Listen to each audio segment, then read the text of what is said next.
My job is to somehow make them curious enough or persuade them by hook or crook to get more aware of themselves and where they came from and what they are into and what is already there, and just to bring it out. This is what compels me to compel them, and I will do it by whatever means necessary. Welcome to the Black Girls Heal podcast, where we talk about healing our intimacy disorders, unresolved trauma, and building a healthy relationship with first ourselves and then others. Every episode, we will talk about advice you can apply today to break unhealthy patterns and grow in your self-worth. I'm Sheena Lachey, love addiction coach and trauma specialist. Let's begin. Hello, and welcome to the latest episode of Black Girls Heal. I hope that you are doing well wherever you are and feeling loved and feeling supported.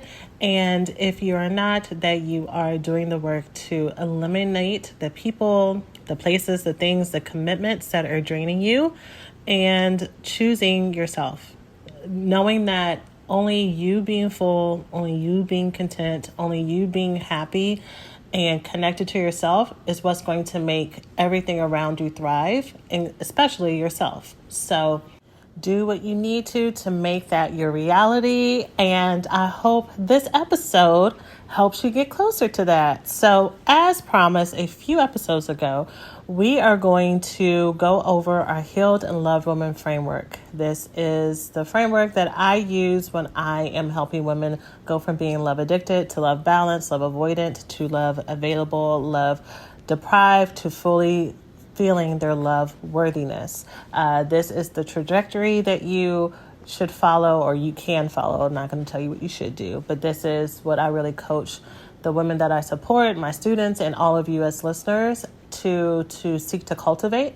And I was thinking about this as I was preparing for this episode. You know, on this podcast, I talk about love addiction, love avoidance, and love deprivation. And I was doing our last open house last week, and someone in the audience who attended said, well, I relate to having an insecure or anxious attachment, but I don't relate to love addiction. And that was such a good thing for her to say, because everyone who is love addicted or relates to symptoms of love avoidance and love deprivation qualifies as having an insecure attachment style. However, everyone who says that they are insecurely attached may not relate to the desperation, may not relate to the intense feeling of loss of control, the intense feelings of shame and guilt that come along with it. And so if that's not you, then it's good for you to know that. However, when we talk about the healing journey, or when I talk about the healing journey and how I've worked to kind of conceptualize this over the years, the Healed and Loved Woman is my version of what a secure attachment looks like. It's a holistic view of what does it look like to make space for all the people that you want in your life, to make space for yourself, to make space for pleasure, to make space for how to handle pain in a healthy way, to make space for the whole range of emotions from positive and happiness and joy and excitement and being horny and all of those things, to the ones that may be a little bit more painful, to the betrayal feelings, the feelings of hurt and desperation. Because as we go through this healing process, the only thing that's promised to us is that life is going to life. And so we need to be at a place where we can be connected to bringing our full self, to knowing how to find and be attracted to healthy, available people versus being attracted to people who will continue to traumatize us and hurt us. And knowing that it's okay for us to have our full scope of wants, needs, desires, cares, opinions, values, and that is ours to hold and to honor and to share with others, and to not hide, and not also go on the other extreme, which is I'm so afraid that you're not going to listen and take care of me that I become super aggressive and I become super paranoid and hypervigilant because I'm operating from a place of pain versus a place of wholeness, right?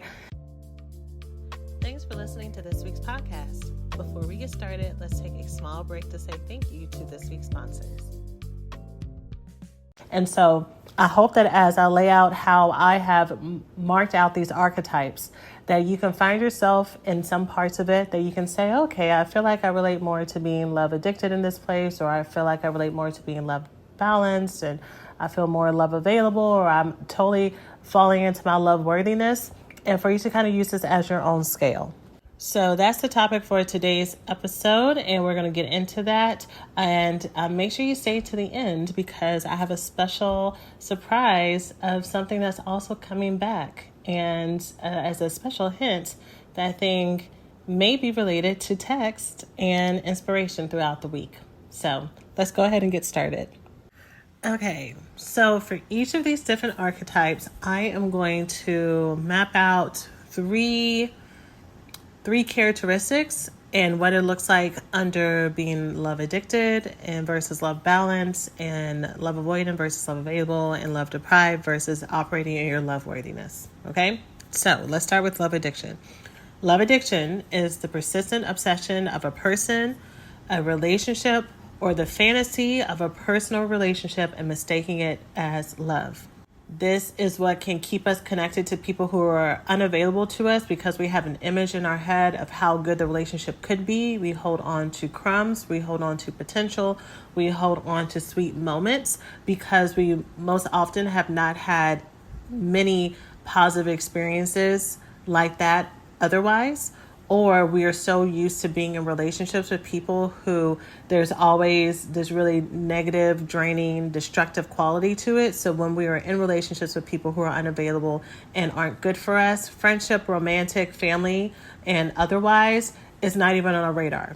These are the type of relationships that other people can see as being problematic, but we can become very defensive of it. We can become very protective of it. We can really want to believe the best in that person, and we may say things like, well, let me just wait and see what happens, or I'm just going to keep my eyes open, or I trust myself, so I'll leave when I need to, not understanding that when we're in these types of relationships as love addicts, where we will try to, where we are prone to mistake this emotional intensity and connection for love, the longer we stay and the more we don't get grounded, the more connected to this person the more we become connected to this person and to this partnership, and the harder it is to leave.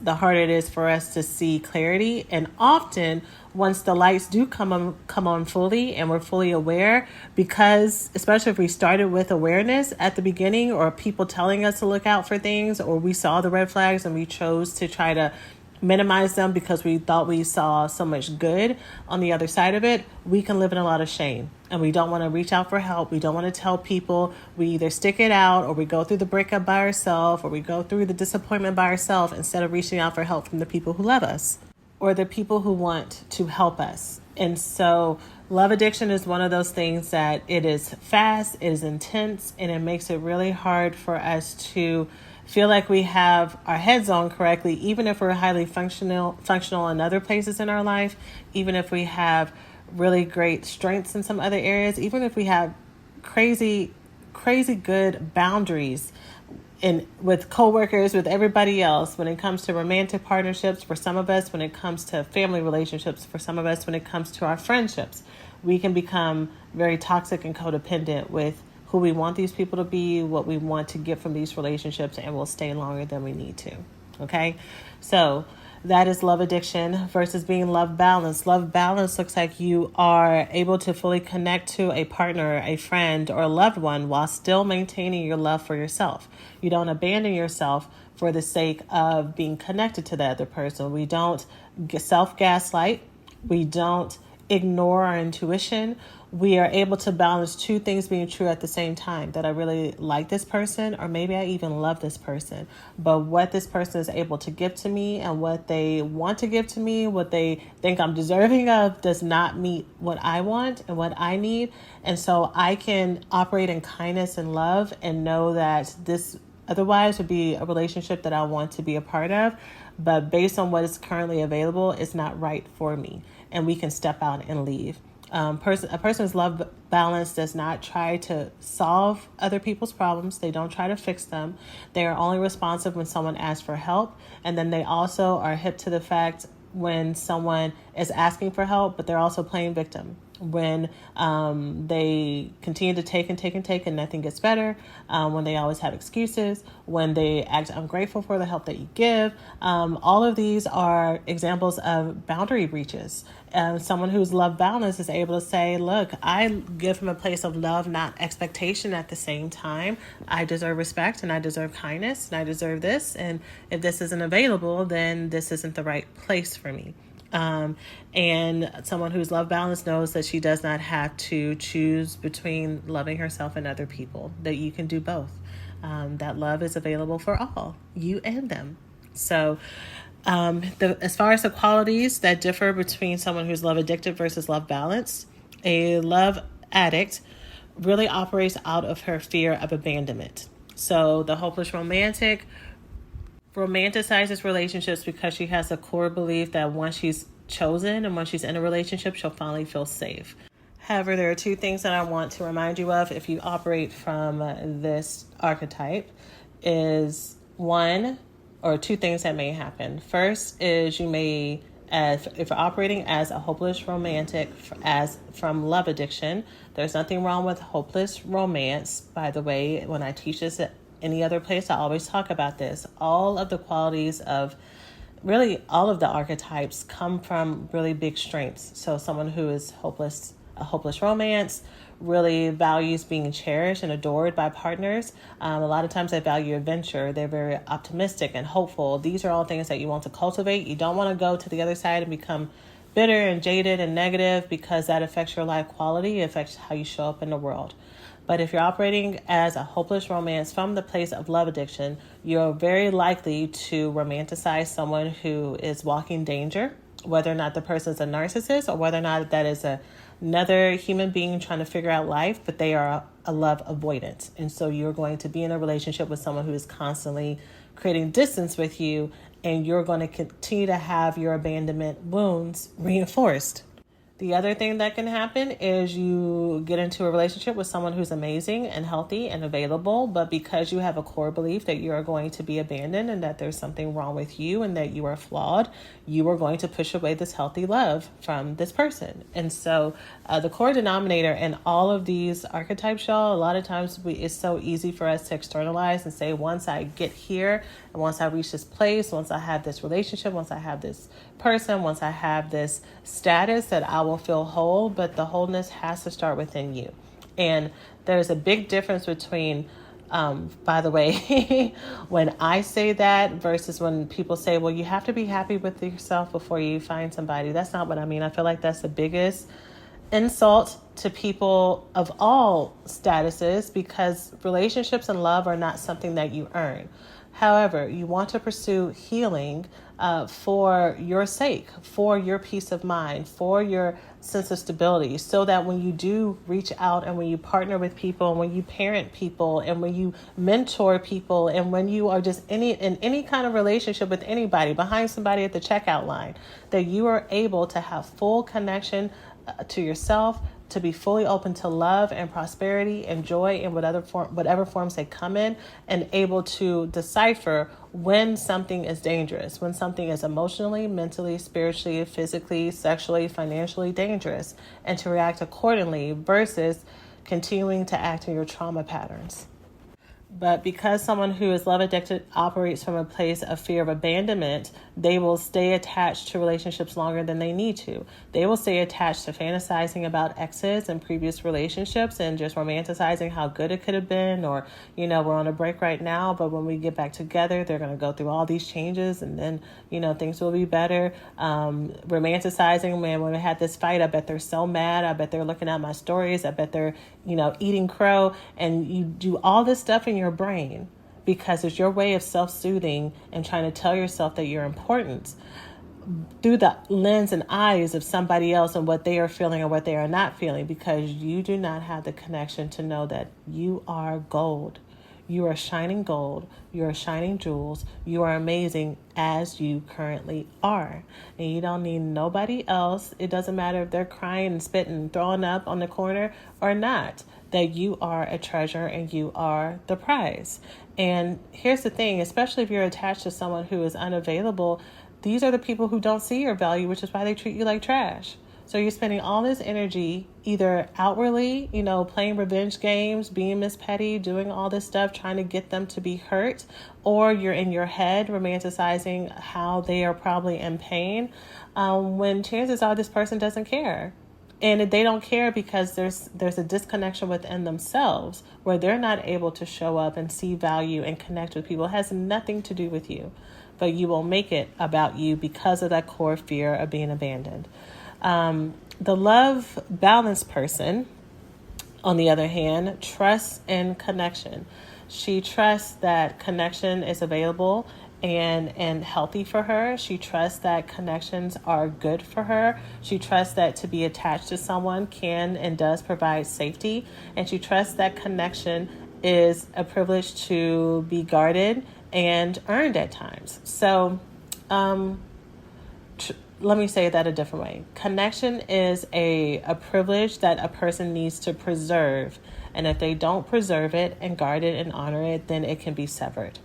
That is different than being earned, because many people who are avoidant, which we'll talk about soon, we'll see how long this episode goes. This might need to be a 3-part episode because I'm looking at time already. Sorry, y'all. This may need to be a 3-part episode. Well, not sorry, because this is good stuff. But the reason why there is a difference between the right to be connected to you being earned versus preserved is many people who are love avoidant will push people away and have walls and be, real nasty and mean and make people have to fight their way through all these barriers to get to know you. And y'all have heard me say this before, there's a difference between having a reserved personality and having someone who's a little bit quieter, being someone who's more of an observer, being someone who's a little bit more introverted, versus someone who's intentionally walled off and hard and resistant towards other people due to your fear of being hurt, due to your fear of being taken advantage of. Just like the love addict, you are leading with fear. And these are the types of relationships we know when we talk about scammers, when we talk about narcissists, when we talk about con artists, when we talk about pickup artists and womanizers. Those of us who are super walled off, I know I'm talking about love addiction, but let me just say this part. Those of us who are super walled off and have trust issues, we are the perfect prey for these types of people, because they are master manipulators at seeing exactly what it is that you need, seeing exactly what it is that you want to hear, and knowing exactly where your insecurities are, because it's a common pattern that they see, and giving that to you, and then your walls lower, right? And then you're more willing to let them in, and then you end up getting burned on the other side, and then you're like, see, this is why I don't trust people, this is why I don't let people in. Versus when you come from a place of being love balanced and knowing that you're worthy of love and knowing that other people are worthy of love and that you have internal standards of love and respect and kindness and openness that you come from, and that you expect that other people will do the same. And when they breach that, or when they show signs of that then the walls go up. It allows you to have more access to healthy people.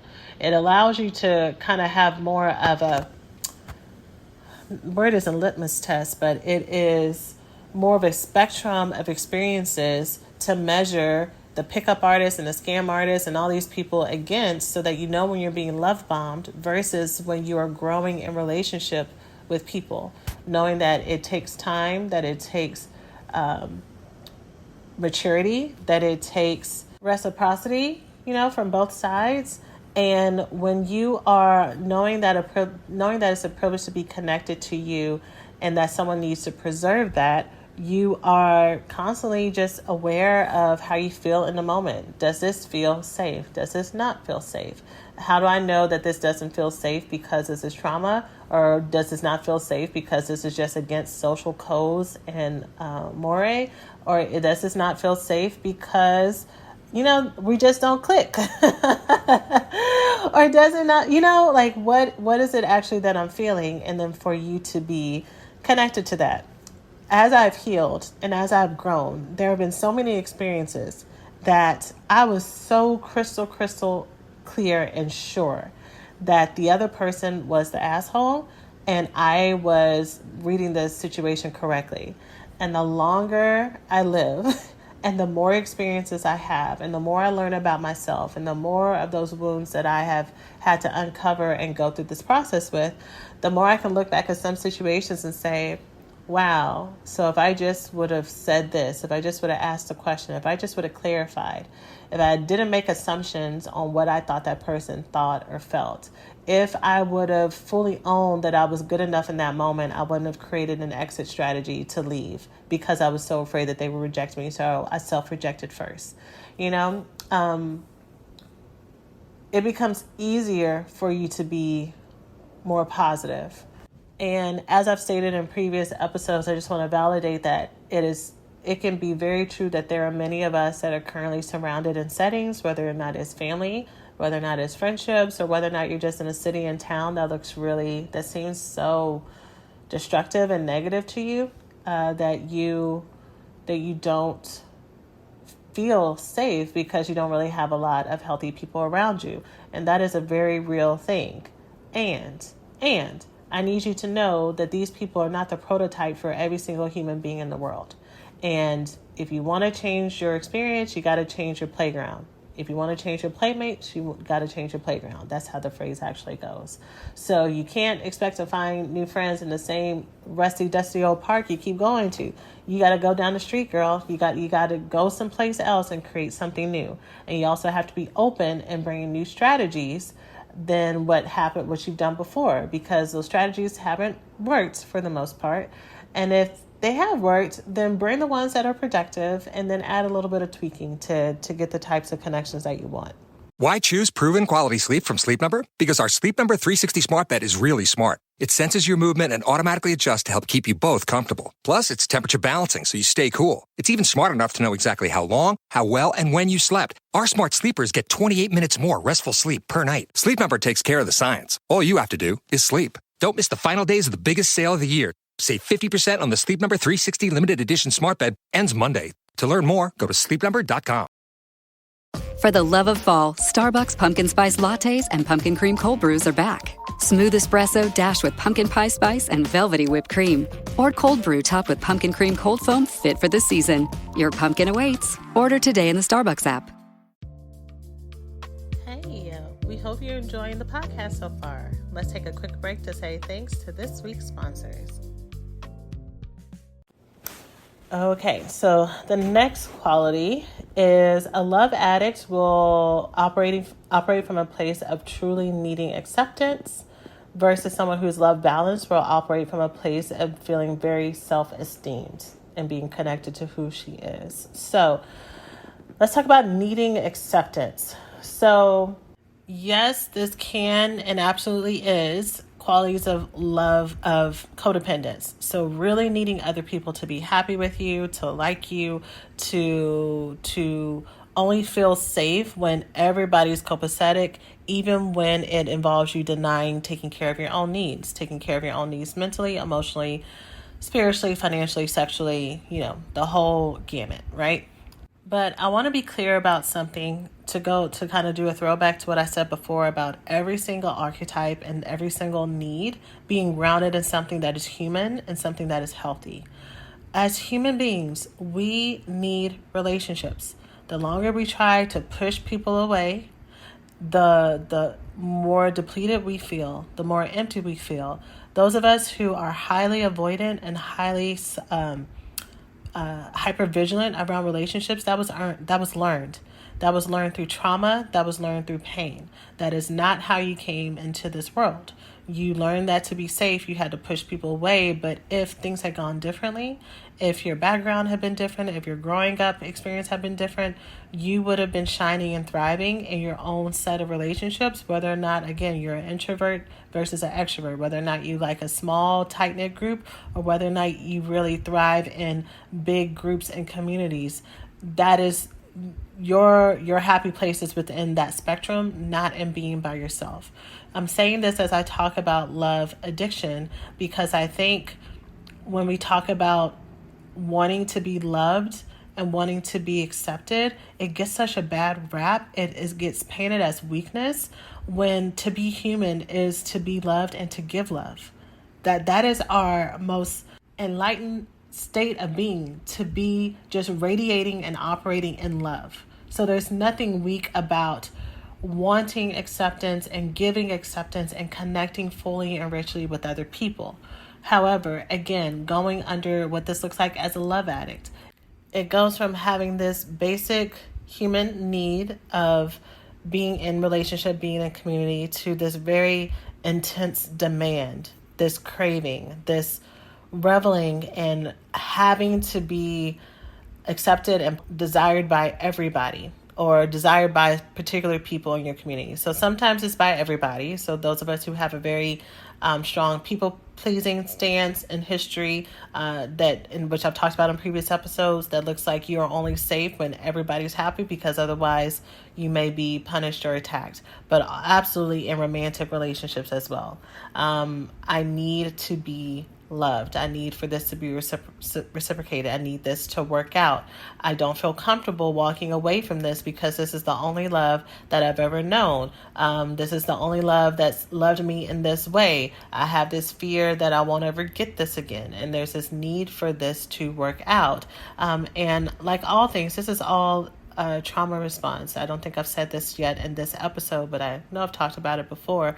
But the people that we are addicted to, or the relationships that we're addicted to, or the fantasies that we are addicted to, they are only placeholders for a deeper wound and a deeper trauma, which is why when they are no longer present, or when we try to step away from it, or when we try to create a new story around it, it seems impossible. We can logically know that this is not the only person in the world that will be available for us, but we don't believe it. We truly, our hearts, our brains, our minds can't get around it, but it's because we have a core abandonment and rejection and trauma wound that stops us from even being able to fathom that we could have real, true, lasting, caring, open, unmeasured, unregulated, for those of us who had to earn love in our families of origin, that we can have free, open connection to someone that's given to us just for being us, just because the person vibes with us, because they dig us, flaws and all. But we need to be accepted by the people who don't love us. We need to be accepted by the people who are giving off red flags. We need to be accepted by the haters. We need to be accepted by the trolls. We need to be accepted by everybody. Otherwise, that is proof that there's something wrong with us, without realizing, going back to what I've said already, maybe those are just people who we just don't click, and that's okay. Maybe these are people who don't like you or don't vibe with you because they're jealous of you, which is something that I did not learn until later in life. People would say that, and I was like, I don't get how I don't think it's jealousy. No, y'all, other grown adult people, and I'm saying this for the people who don't know, some of y'all are like, for sure, and some of y'all in your 30s and 40s and 50s, and you just can't fathom that there are people who are jealous of you, and that's why they're being mean to you, not because you've done anything wrong. And not just because they're spiteful people. Like, they might be spiteful people, but it's also because you're so wonderful and there's something in you that they see. And that is what they are radiating from. And I think that's important for me to say, because especially for those of us who are operating and trying to improve our self-love, again, at all ages. I've worked with women of all ages, from teens to late 60s, 70s. This is not a respecter of persons, and there's not a time that you grow out of it unless you're actively doing the work to heal yourself.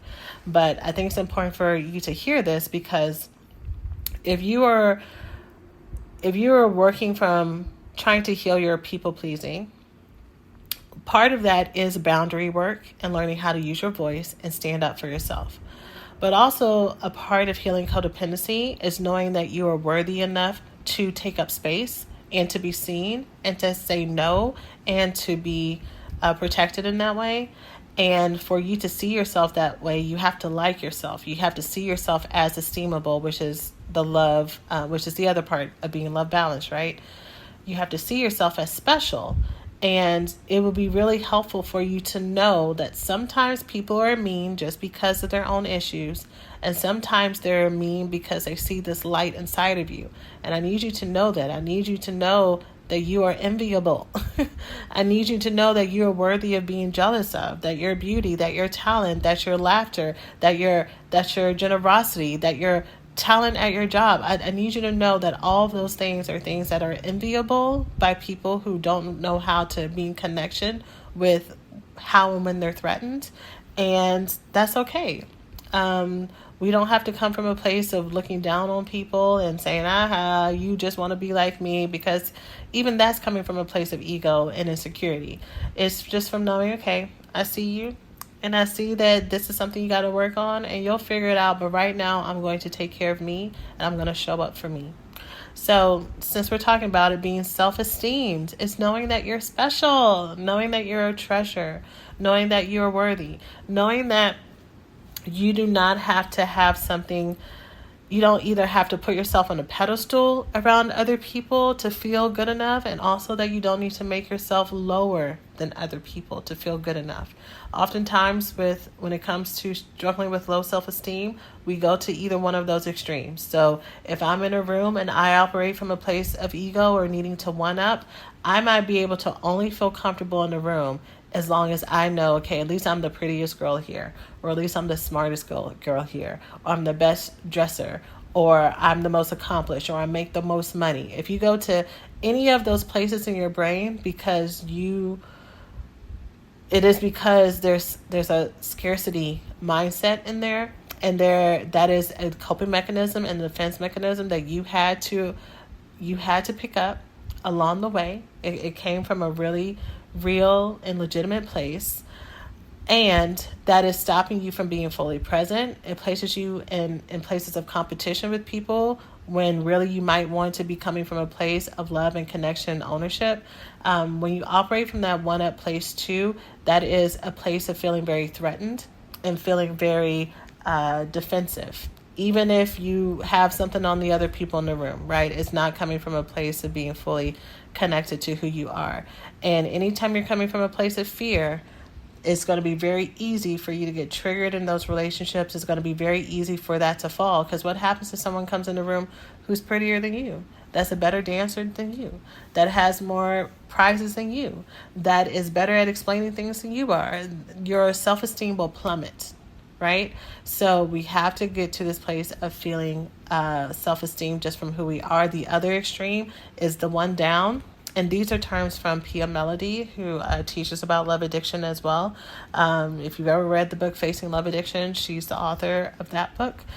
But in her model, she talks about one up and one down. And other people may say it, but I'm just familiar with Pia Mellody saying it. So one down is you go from a place, I wish y'all could see me because I'm kind of like bending down and even cowering down, but you kind of bow down to other people. Oh, I'm not that important. Everybody here is important. Let's make space for other people. I don't have to talk first. No, you go first. And you're always putting yourself last. Y'all, at some point, going back to the place of being balanced, there's a line between being humble and being grateful for everything that you have and grateful for everything you are, and then shifting to a place where you become self-deprecating and you become self-diminishing and you lower yourself because you don't feel worthy of taking up the spotlight.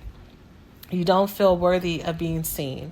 You are so afraid that if that happens, someone's going to find you out that you're really not that special to begin with, so it's easier for you to hide.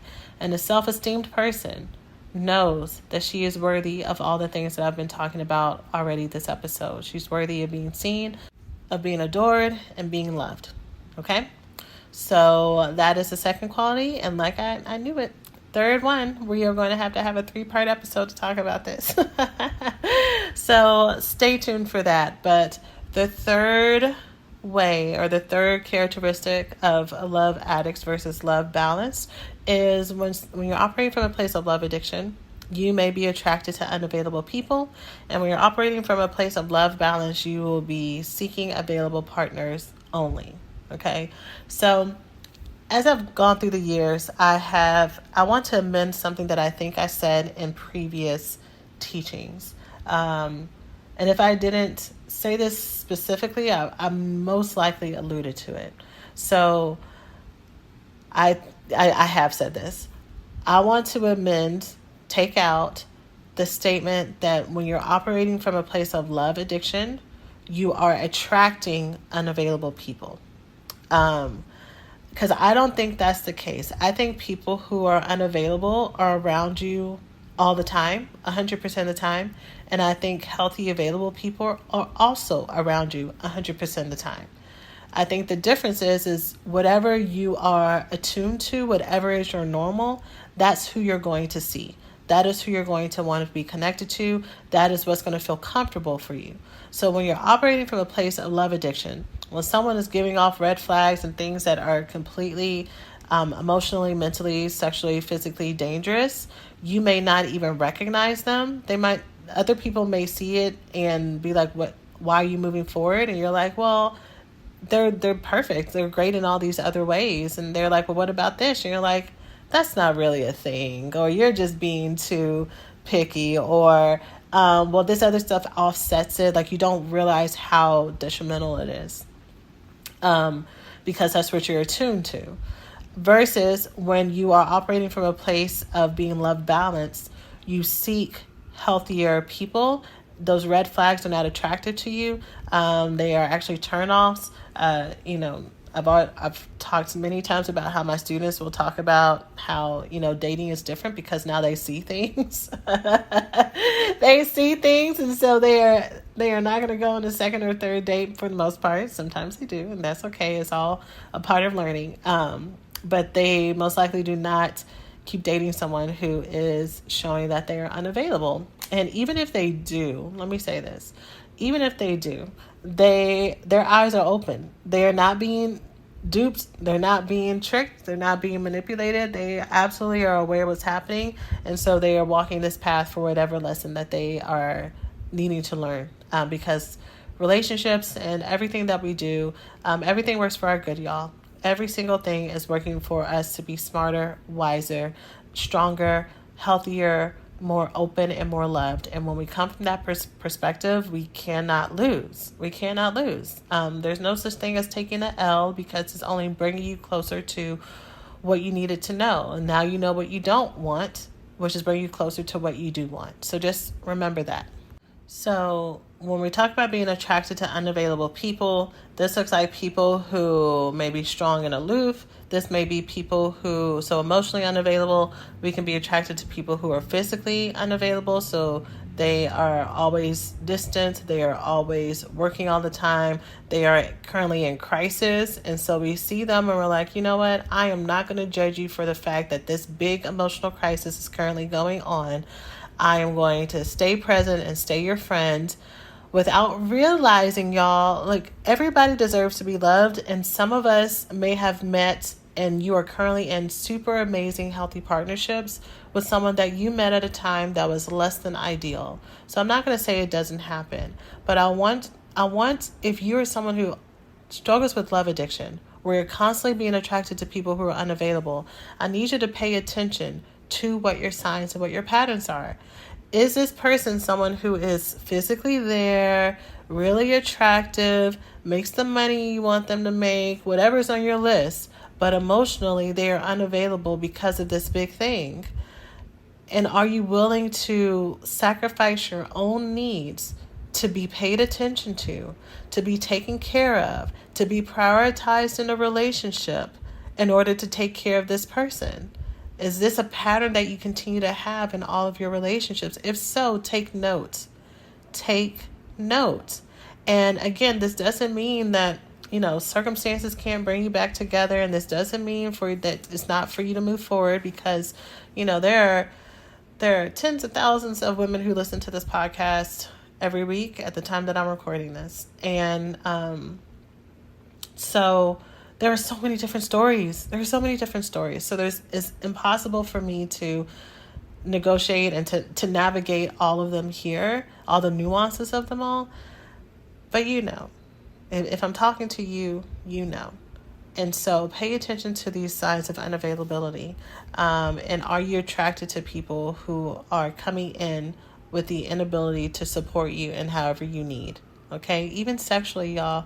Are you being attracted to people who are not as sexually attracted to you, who are not sexually available, who have sexual addictions, who have by no fault of their own, maybe even sexual dysfunctions that they are not getting help for, that they are not supporting, and so you are neglecting your own sexual needs in order to be present for them? I mean, there are so many ways that we will abandon ourselves financially. I can go on and on, but I think you get the picture. So that's being on a love addict stance, if that is a consistent pattern. Versus when you are love balanced, you're seeking people who can show up for you mutually. So to be love balanced does not mean that you're going around measuring and scoping people everywhere to see if they cut it to be in relationship with you. You are not, I get the picture of Mary Poppins. You know how she had that tape measure that she took out and she measured everybody against her and the kids, and she measured practically perfect in every way, which, by the way, totally planted a seed for little perfectionist Sheena to try to be practically perfect. But anyways, this isn't a sign for you to go and try to qualify everybody. But what it is that you know what you're desiring and what you're deserving in friendships, where you're deserving in romantic partnerships, where you're deserving in family. That's actually one of the assignments that I have my students do in our program when we talk about boundaries, is how do you want people in each of these categories and each of these situations to treat you? How will you know when someone is crossing your boundaries? What is it that you want to feel? How will you know that it is safe? Because that's so important for you to have in mind. So whoever you're around in whatever situation that you're in, if it's not meeting that standard, then this may not be a person who's eligible for the inner circle. But that doesn't mean that you don't talk to them. It doesn't mean that they can't be an associate. It doesn't mean that they stay on the outside, but that you don't make allowances for them to come to this very privileged place on the inside of you.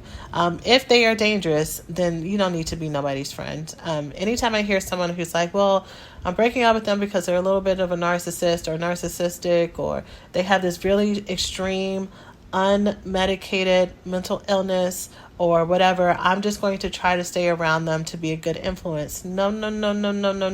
That is not your job. That is only the job of a therapist or a caseworker. You cannot help someone who is not ready to be helped, who doesn't want to be helped. And you trying to stay around to be a good influence is not going to make them more desiring to make that transformation. You can try to think, well, if I'm so sweet and kind and loving, of course they're going to want to, or I hope that they would want to, but your thought is actually, of course they're going to want to get to a place where they can actually be in relationship with me. And no, a person who is at that state who is not ready is only going to see someone that they can use and take advantage of. So you need to distance yourself from those people and those relationships to allow them to walk their journey on their own. Do not try to operate from a place where you're trying to be a messiah or save them. That is not your role. That's not your responsibility. Your only role in this life is to build healthy, loving relationships with chosen family, whether that chosen family are people who you're already blood related to and that you want to go deeper, people that you meet along the way who become kinship, people who that you meet along the way who become kin, but they're only there for a season, and those who stay for a very long time, to the children that you birth, to the children that you don't birth but you get to mentor and love and pour into. That is your only responsibility, to that chosen family. And so it's up to you as a love balanced woman, or a love balanced woman automatically does this. A love balanced woman does not choose projects unless she's being paid or compensated for it in some way. Unless she has volunteered to show up at the Boys and Girls Club, unless she's volunteered to give back, and so she knows that her role is always going to be pouring in versus receiving, and that there's limits and boundaries there. Make sure that that is your goal if these are the types of relationships that you're going to have. Okay? So that's love balanced. So here we are, about 45 minutes in for the first component. I review our framework twice a year. I've tried to do it at the beginning of the year and also in the middle of the year. I'm going to have to look back and see because I know the first time I talked about this framework, I talked about it in one episode, or at least I think I did. So I'm going to have to see how I taught it so that I know these are good recaps or refreshers, but I'm going to have to see what I did differently. But I hope that you found this helpful. We're going to go over love avoidant versus love available in another episode, and then love deprived versus love worthy. So I hope that you stay around for those. As promised, I was going to share with you something special that's coming back. So the text community, y'all, is back. It's already back. At the time you're listening to this, it's already been sent to people on our mailing list and announced on social media. I have had some women message me saying they still keep texting the phone number, just seeing if it will come back. I went weeks just really missing connecting to y'all and really being able to be in touch and to send out all those things. So I found a new home. And this is going to be a really small subscription service for those who want to continue to receive them. So you can learn more by going to blackgirlsheal.org/texts. That's text with an S at the end. And it's going to be just like it was before with the weekly encouragements and shares. There's going to be more impromptu lessons now. I actually have a lesson that I'm going to be sending out to the text community probably tomorrow. Yeah, I think I'm sending it out tomorrow about how to break your heart, which is going to be an extended lesson from a TikTok that I just posted recently about how we can continue to keep ourselves with a broken heart when we're not paying attention to our part in a relationship. So I'm going to be talking more about that. So I hope that the ladies who are on the text list enjoy that. So maybe I'll actually wait until Friday to send that out. So that way it gives people a couple of days to listen to this episode. But yes, I'm going to be sending out more impromptu lessons and things like that. But I'm really excited about it coming back and being able to be in community with you again. If it's not your jam, that's totally fine. I hope that you continue to get benefits from this podcast. But that is how we can be in relationship again. Again, that's blackgirlsheal.org/text, TEXTS. And yeah. All right. That's it for today's episode. As always, please, please, please take care of yourselves. And I will see you in the next one. Bye. Hi, I've got a prescription for diabetes test strips. How much is the copay? That could take me a while to calculate. In the meantime, you should think about over-the-counter Contour Next test strips. You get 35 for $19.99, and they're highly accurate. For full details, visit contournext.com/radio. Staples has everything for school at great prices. So this year you won't go back to school. You'll be ready to move forward and master 5th grade math. I can't do this. It's impossible. Not you, Dad, your daughter. Staples will help her move forward. Right. Right now, Staples comp books and number 2 pencils are just 50 cents each. Plus, 2 pocket paper folders are only 25 cents each. Everything on your list at amazing prices. Staples, we're not going back. We're going forward to school. Ends 8/27 in store only, limit 30.